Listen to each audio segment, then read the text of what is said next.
Seja muito bem-vindo ao Manual Jurídico da Vida Real, podcast que transforma dúvidas da rotina jurídica em respostas práticas e sem rodeios. No episódio de hoje a gente tem estratégia de estudo para procuradorias, como se posicionar no digital ainda na graduação, os primeiros passos na área penal mesmo sem estágio prévio, como aumentar as chances de aprovação de um pedido de aposentadoria na via administrativa e como organizar revisões por matérias para concursos. Então, se você está começando, mirando concursos ou ajustando a prática no dia a dia, fica com a gente. Vamos direto ao ponto. A primeira pergunta é sobre estratégia de estudos para carreiras de procuradoria. Queria algumas dicas do pessoal que passou na procuradoria. Tem alguma estratégia de estudo específica? Concursos de PGE, PGM têm perfil próprio, Conteúdo multidisciplinar, peças e pareceres, fases orais. Então, a preparação costuma exigir método direcionado. Quem responde é Juliana Tavares Lira, procuradora do Estado do Paraná, pós-graduada em Direito Tributário e em Advocacia Pública e professora. As estratégias mais eficientes e específicas para concursos de procuradorias levam em consideração dois aspectos bem importantes: as etapas do concurso e as fontes de cobrança de todas essas etapas. No caso da carreira de procuradorias, em geral, nós temos concursos com 4 etapas: a fase objetiva, a fase discursiva, a fase oral e a fase de títulos. E em alguns outros concursos da carreira, nós não temos a fase oral, mas as demais fases se mantêm. E as fontes de cobrança são lei seca, doutrina e jurisprudência. Logo, uma das estratégias mais eficientes é elaborar um cronograma de estudo que leve em consideração todas as fontes de cobrança. Assim, nós diminuímos o risco de estudar só a lei seca, ou só a doutrina, ou só o que a gente gosta. Uma preparação equilibrada que leve em consideração todas as etapas é uma verdadeira virada de chave para quem se prepara para concursos da carreira. Além das fontes de conhecimento que eu acabei de citar, é essencial que esse cronograma de estudo também contemple as revisões periódicas e a resolução de questões objetivas em base regular. A revisão vai fazer com que você assimile o conteúdo para ter facilidade de lembrança no dia da prova, e a resolução de questões, além de permitir o treino e a revisão do conteúdo, também permite conhecer o estilo da banca examinadora, os artigos mais cobrados, os temas mais incidentes, as palavras que são objeto de pegadinha, e esse conhecimento muda tudo. Agora, eu vou pontuar algumas estratégias bem importantes e bem específicas em relação a cada um desses ciclos do cronograma, que são ciclo de lei seca, ciclo de doutrina, ciclo de jurisprudência, ciclo de revisão e ciclo de resolução de questões.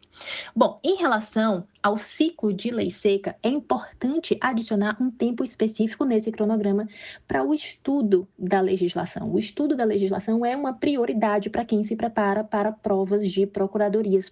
Isso porque quando a gente observa provas objetivas do concurso, a gente se depara com um percentual de médio de 75% das questões da primeira fase, elas são elaboradas a partir das disposições legais. Então, não podemos deixar de lado o estudo da legislação. E aqui, uma estratégia bem importante é que o candidato que está se preparando para provas da carreira estude e leia a legislação e esse teor a partir de um código físico, de um vade-mecum físico, porque assim ele já vai criando e desenvolvendo uma memória fotográfica, tanto do teor quanto da localização do artigo. E isso faz uma enorme diferença na futura prova discursiva com consulta à legislação. O próximo ciclo é o ciclo doutrinário. Nesse momento, o candidato ele vai selecionar uma doutrina, um material doutrinário para subsidiar essa preparação. E aí pode ser livros direcionados para concurso ou PDFs de cursinhos também bem direcionados para concurso. O objetivo desse estudo do material doutrinário é compreender as disposições legais e também criar um substrato para fundamentar as respostas discursivas e também as respostas de provas orais.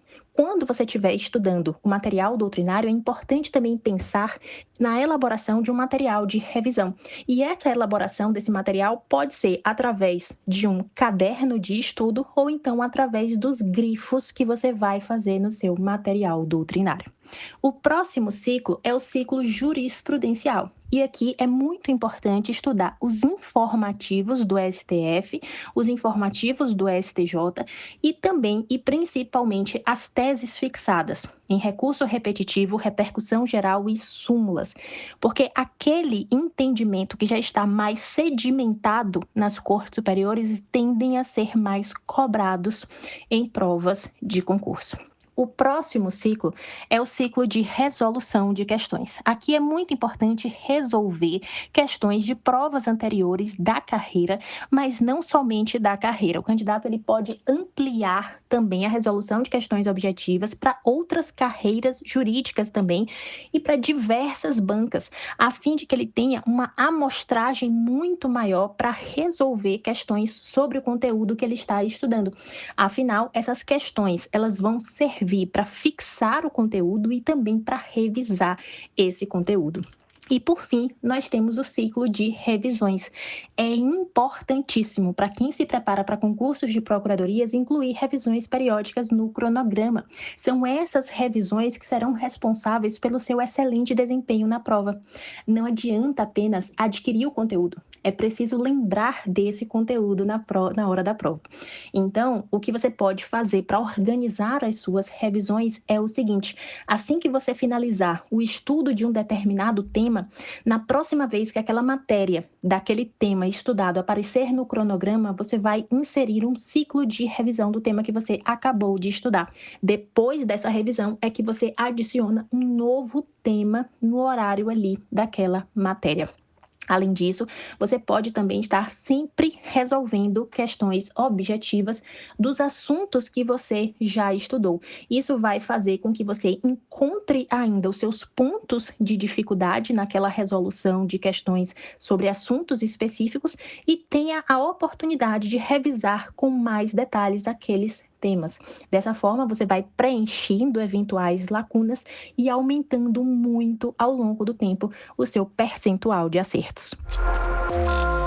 A próxima pergunta é sobre se posicionar no digital ainda na graduação. Como criar coragem e me motivar para me expor fazendo conteúdo jurídico como estudante, mesmo com medo de errar? O receio de julgamento e de não saber o suficiente é comum. Por isso a gente chamou a Maria Clara Lima Amaral Pereira, estudante de Direito e criadora de conteúdo jurídico. Olha, ótima pergunta, viu? Bom, eu acredito que o posicionamento ele é tudo. Quando eu comecei a produzir meu conteúdo jurídico, desde o primeiro semestre, né, então, como estudante ainda, eu entendi que não era sobre ter todas as respostas, mas sobre mostrar quem eu sou, o caminho que eu estou construindo e o futuro que eu quero para mim. É uma forma de já me apresentar para o mercado, né, para os colegas também, e até para mim mesma, como alguém que tem coragem de se colocar nessa posição. O medo de errar ele sempre vai existir, inclusive eu tenho ainda. Mas o que me move é lembrar que só eu posso ocupar esse espaço da forma que eu faço. Só eu posso contar minha trajetória com a minha voz, com a minha vivência e com a minha visão. Se eu me calo por talvez insegurança, eu deixo de inspirar pessoas que talvez precisem exatamente de uma palavra, uma explicação ou até ver alguém vivendo o mesmo processo que elas. Assim, eu gosto de pensar também que o meu futuro começa hoje. As portas que eu quero abrir lá na frente eu começo a destravar agora, com as escolhas que faço e a imagem que eu estou construindo também, né, que é sempre um constante processo. Então, para mim, produzir conteúdo não é apenas uma questão de coragem, é um investimento no meu amanhã, e o amanhã ele está sempre muito próximo. No fim das contas, se eu não me posicionar, ninguém pode fazer isso por mim. É como se eu estivesse abrindo mão de um espaço que me pertence, e eu não quero deixar que o medo defina onde eu vou chegar. Deus me livre, né? Mas enfim, pode contar comigo, fico à disposição no Instagram, pode me mandar mensagem. Um beijo e muito obrigada pela pergunta. A próxima pergunta é sobre início de carreira na área penal sem ter feito estágio. Qual o caminho a seguir após formado para estudantes de direito que não fizeram estágio e não têm experiência na área penal? Definir os primeiros passos, a formação prática, vivência de rotina e portas de entrada ajuda a reduzir a curva de aprendizado. Quem responde é Alexia Dias, advogada e pós-graduanda em Direito Processual Penal. Na verdade, isso é muito comum, né? Embora o direito tenha muitas oportunidades de estágio, a grande maioria maioria não tem uma remuneração muito boa. Geralmente são bolsas aí de meio salário mínimo. E a maioria das pessoas não pode deixar de trabalhar para assumir esse tipo de renda, né? Porque precisa até para sobreviver. Muita gente mora sozinho, precisa do dinheiro até para pagar a própria faculdade. Então, é muito comum as pessoas se formarem sem experiência prática real, né? De estágio ou enfim. E aí bate aquele desespero, né? Nossa, e agora? Eu fiz 5 anos de faculdade e não sei o que fazer. O que eu acho, assim, é que, na verdade, a faculdade não ensina isso pra gente, né. A faculdade, trazendo, né, para a área penal, não ensina a como atender um cliente, não ensina a precificar honorários. Eh, por exemplo, seu telefone tocou, um amigo seu está preso, você vai ter que atender um flagrante. E aí, o que fazer? Quais são os primeiros passos? Ninguém ensina isso na faculdade pra gente, né, então isso realmente são questões práticas. O que eu acho que essas pessoas poderiam investir são em cursos práticos. Na internet hoje tem muitos profissionais vendendo, assim, profissionais sérios, né? Eh, vendendo os mais diversos cursos práticos, como atender o flagrante, como captar cliente, como precificar honorários, como atuar no tribunal do júri, como atuar numa audiência de instrução. Tem muita gente vendendo curso sobre isso e é algo que vai dar uma base, porque quando o cliente chegar, você já vai estar mais preparado para isso. Além disso, que eu acho assim primordial também, é fazer parceria com outros colegas, com outros profissionais mais experientes. Porque saindo da faculdade, todo mundo está saindo num limbo, né? Alguns têm um pouco de experiência de estágio, mas assim, atuar mesmo é só na prática mesmo que a gente vai ver como que funciona. Então, ter essa parceria com profissionais mais velhos, ter a humildade de falar: olha, estou formando, mas eu não tenho experiência, me ajuda, deixa eu atuar com você. Às vezes até abrir mão um pouco de uma remuneração melhor para ter prática. A gente tem muita gente que está disposto a ajudar, sabe? Quem está chegando. Só que, como chegar nessas pessoas, né? Como que você vai ter acesso a profissionais mais velhos? Aí eu acho que é onde entra o networking, é onde entra o envolvimento com as comissões da OAB. Hoje, a gente tem comissões em basicamente todas as subseções de todos os estados do Brasil. Então, assim, todos os estados têm lá uma OAB jovem, uma comissão do Tribunal do Júri, comissão de Direito Penal, assuntos prisionais, enfim. Pega a carteira, procura na OAB da sua subseção como faz para se inscrever. Geralmente é um procedimento bem tranquilo, só fazer uma formalização por e-mail. E ali eles vão te colocar, você vai estar em contato com diversos advogados, mais experientes, menos experientes. Alguns nem são atuantes da área penal, mas são só curiosos ali. E aí você começa a se envolver em reuniões, em eventos, em palestras, e ali começa a conhecer pessoas mais experientes e consegue criar essa ponte, digamos assim. A próxima pergunta é sobre prática previdenciária na via administrativa. Existem estratégias que ajudam a aumentar as chances de aprovação de um pedido de aposentadoria sem recorrer? Muitas negativas vêm de falhas na instrução e escolha do benefício. Por isso, a montagem do processo e a prova documental fazem diferença. Quem responde é Carol Brovoski, atuante em direito previdenciário. Olha, essa é uma dúvida muito comum e a resposta é sim, tá? Existe estratégia, existe técnica, não é só chegar lá no INSS e solicitar um benefício de qualquer jeito, tá? Se você fizer isso, a probabilidade de você perder, né, o seu pedido, de levar um indeferimento do INSS, ela aumenta em muito, tá? A forma que você faz o pedido lá no INSS, do seu pedido de aposentadoria ou de benefícios do INSS, pode mudar totalmente o resultado, tá? Eu vou te explicar aqui, ó. O INSS, ele vai analisar o quê? Vai analisar os documentos, vai analisar o tempo de contribuição, os vínculos de trabalho, períodos rurais, atividade especial, se você tem algum problema de saúde ou não, que pode vir a ser reconhecido como uma deficiência no INSS. Existe uma variação, tá? Erros no CNIS também, tudo isso vai ser analisado na hora que você fazer o seu pedido de aposentadoria lá no INSS. E se de alguma forma você não apresentar as documentações de uma forma correta, de uma forma estratégica, apresentando menos documentação, ou não apresentando nenhuma documentação, ou apresentando um monte de documentação, ou apresentando uma documentação toda bagunçada, a probabilidade de você levar um indeferimento do INSS, mesmo você tendo direito ao seu benefício, seja uma aposentadoria, seja um auxílio doença, alguma coisa nesse sentido, aumenta em muito, tá?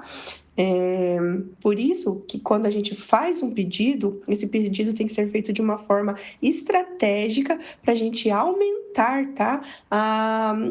A probabilidade do INSS estar concedendo esse direito, né, esse pedido que a gente vai fazer lá no INSS, tá? Então, assim, antes também da gente fazer qualquer pedido no INSS, a gente precisa fazer uma análise minuciosa da documentação do segurado, verificar também qual que é a melhor regra de aposentadoria disponível, analisar ali os pagamentos que foram feitos para o INSS, porque também quando vem um pagamento, a gente tem que conferir se o cálculo está certo também, né?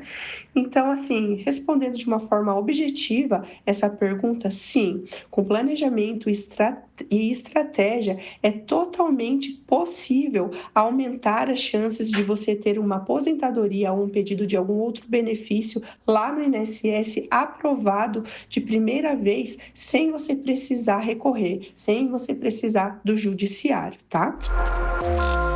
A próxima pergunta é sobre como organizar revisões e distribuir o estudo por disciplinas. Estudo para concurso público há 1 ano, mas ainda me perco nas revisões. Devo revisar todos os dias um pouco? E como separo por matérias? Quem responde é a Lúcia Aslan, servidora pública federal, criadora dos mapas estratégicos e produtora de conteúdo sobre concursos, com atuação focada em rotinas de estudo e ciclos de revisão. Eu nunca me adaptei àquele formato de revisão que muita gente fala de revisar com 24 horas, 7 dias, 30 dias, cada assunto que você estuda, porque isso vai virando uma bola de neve, é muito difícil de acompanhar enquanto você também progride no estudo. Então, o que eu fazia? Já que a revisão é muito importante, ela tem que ser frequente no seu estudo. Sempre antes de começar um novo assunto daquela matéria, eu retomava um pouco do que eu tinha visto na última vez que eu tinha estudado aquela matéria. Então, vou dar um exemplo. Eu estudei Constitucional antes de ontem, e aí estudei um assunto, por exemplo, Poder Legislativo. Aí, aquele início do Poder Legislativo. Aí, na próxima vez, eu vou estudar o Processo Legislativo. Só que antes de começar a estudar processo legislativo, eu vou pegar uns 15 minutos, mais ou menos, para dar uma lida de novo na Constituição, naquela parte do Poder Legislativo. Então, vou dar uma retomada naquele assunto. Só nisso, eu já fiz uma pequena revisão que não atrapalhou o meu avanço no conteúdo. Associado a isso, no final de semana, eu também tirava, assim, o domingo normalmente para fazer simulados e o sábado para fazer uma revisão geral do que eu tinha estudado naquela semana. Então, só aí também eu já tinha mais um segundo contato com a matéria. E à medida que eu sentia necessidade, eu ia agendando mais revisões ao longo do estudo. Então, separava um dia para a revisão. Cada 15 dias, mais ou menos, eu colocava mais um dia de revisão na jogada. Sempre vendo o que eu estava errando mais. Então, as minhas revisões eram mais estratégicas. Eu observava os meus desempenhos nas questões de cada assunto, de cada matéria, e ia colocando as revisões prioritárias desses assuntos, né? Então, o que eu estou errando mais, eu preciso revisar mais. E assim eu conseguia manter uma revisão frequente, mas sustentável. E aí, alguma resposta deu um caminho claro? Se esse episódio te ajudou de alguma forma, compartilha com um colega, compartilha nos stories e marca a gente no @law.letter. Isso faz o conteúdo chegar em quem precisa. E você quer ver a sua pergunta por aqui? Acesse nossa newsletter jurídica. No final tem um espaço para enviar a sua dúvida. É de lá que saem as próximas pautas aqui do podcast. Esse foi mais um Manual Jurídico da Vida Real, onde dúvida vira prática. A gente se encontra na próxima semana. Até lá!